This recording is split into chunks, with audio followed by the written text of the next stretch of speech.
mayam video si lorak pasida moigi so si phajaba mate khara yim By evening, phajabani it's time for world-class culture entertainment.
A must-see once-in-a-lifetime experience.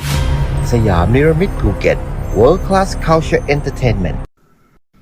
mayamna matek si ka ubada kyang yamna nungairamgani habda dum khangbiramani sigi show se aduki matik aina nungaina haijai duneba ko mapum asengbuda du kyam nungairamani show asangbuda de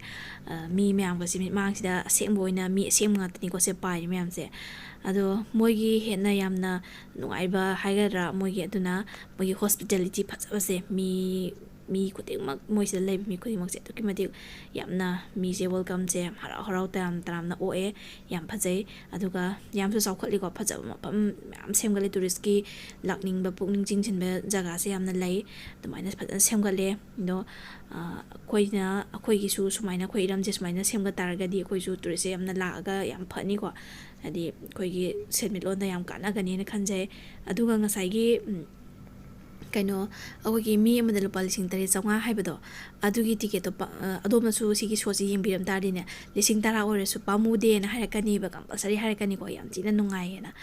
aduna mayam su amumuk sumaina enjoy tokthopio punsi sida koina sumaina enjoy amum tokthopose leina dina mayam de ngak thoena khanga hi mayam na su dum haibire ko mayam su hena dum khangbiramani aduna hadi anxiety lay ba khalai na